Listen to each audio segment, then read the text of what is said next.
இங்க பாருங்க, நாங்க ஒண்ணு மாத்த சொல்லல. வரி போடுறதுக்கு ஏதாவது வழி இருக்கான்னு தான் கேக்குறோம். இருக்குமா, ஆனா அதுக்கு ஒரு பரிகாரம் பண்ணணும். அது ரொம்ப கடுமையான பரிகாரம். அதுக்கு என்ன பரிகாரம்னு சொல்லுங்க. நேத்தி கடனா முதுகுல கொக்கிய மாட்டி கோவில் தேரை இழுக்கணும்.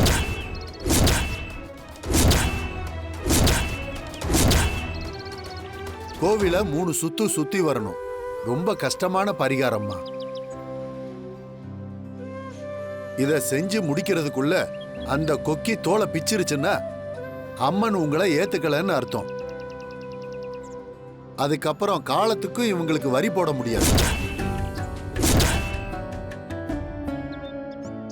அந்த பரிகாரத்தை நான் பண்றேங்க.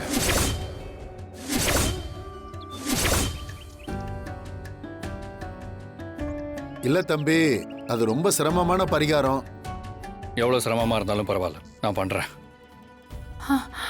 இந்த பரிகாரம் பண்றதுக்கு கடுமையான விரதம் கடைபிடிக்கணும்.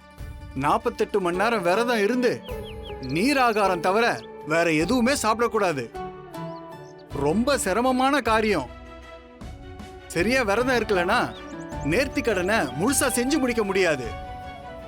நேர்த்தி கடன் தடப்பட்டா காலத்துக்கும் வரி போட முடியாது.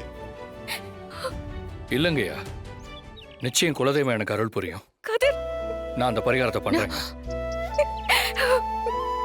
என்னடா ரொம்ப கஷ்டம்னு சொல்றாங்களேடா, வேணாண்டா. இல்ல அத்தை, இது மாதிரி அவ பேரை வாங்குறதுக்கு கஷ்டப்பட்டு நான் அந்த பரிகாரத்தை செஞ்சே முடிச்சிருவேன்.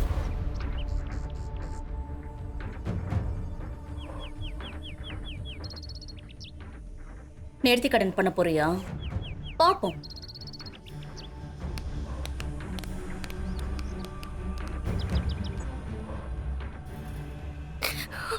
பூசாரி, வர வெள்ளிக்கிழமை நல்ல நாளா இருக்கு. அன்னைக்கே நேர்த்தி கடன் செய்யறதுக்கான ஏற்பாடு பண்ணிடுங்க. சரிங்க ஐயா. சரி